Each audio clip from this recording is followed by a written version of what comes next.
Deux questions avant ce dernier rendez-vous au sommet du Col d'Èze. Qui pour remporter cette ultime étape et surtout Tony Galopin résistera-t-il à Richie Porte et Michał Kwiatkowski? Pour rappel, Richie Porte avait mis plus de 2 minutes à Galopin dans la même ascension en 2013 pour remporter l'épreuve, mais ça c'était avant. Le temps est venu donc pour Galopin de confirmer toutes les promesses entrevues depuis plus d'un an pour remporter à 26 ans son premier grand succès sur le World Tour. Tandis que les spécialistes s'écharpent pour réaliser le temps référence, Tony Martin s'en vient devancer Andrew Talansky pour 8 secondes. Mais très vite, les grimpeurs font la différence, c'est le cas de Szymon Szpilak qui prend provisoirement la tête. Les leaders s'élancent alors et Tony Galopin comprend rapidement que la messe est dite. À 4 km de l'arrivée, il est déjà pointé à près d'1 minute des meilleurs et surtout d'un Richie Porte lancé à la conquête de l'étape et du maillot jaune. Cela se vérifie rapidement, Richie Porte écrase la concurrence et met Szpilak à plus de 10 secondes. L'Australien remporte l'étape et Paris-Nice. Tony Galopin lui perd tout à l'arrivée, il quitte le podium et se retrouve à plus d'1 minute du vainqueur.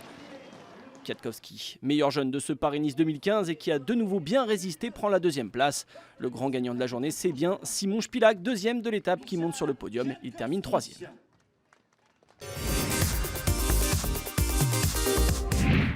Comme en 2013, Richie Porte écrase la dernière étape de Paris-Nice au sommet du Col d'Èze. L'Australien fait coup double et s'impose avec plus de 10 secondes sur la concurrence. Après une saison 2014 plus compliquée, celui qui avait aidé Bradley Wiggins et Christopher Froome à conquérir la grande boucle en 2012 et 2013 remporte donc pour la deuxième fois la seule grande épreuve d'une semaine qui figure à son palmarès. En 2013, il avait donc gagné Paris-Nice avant de prendre la deuxième place du Dauphiné. L'année 2015 s'annonce donc bien pour l'Australien.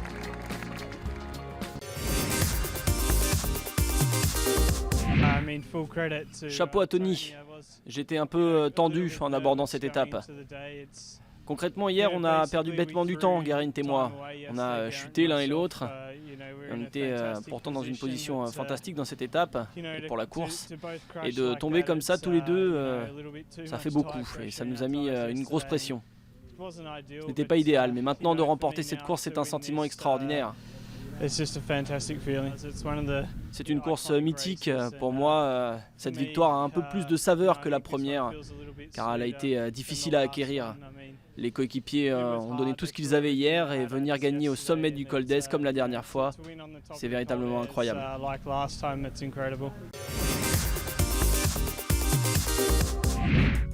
Richie Porte s'impose donc au sommet du Col d'Èze devant Szpilak et l'ancien champion du monde Rui Costa. Notez la belle performance des frères Izagirre, John et Gorka dans le top 10. Et d'ailleurs, on retrouve Gorka dans le top 10 final de ce Paris-Nice.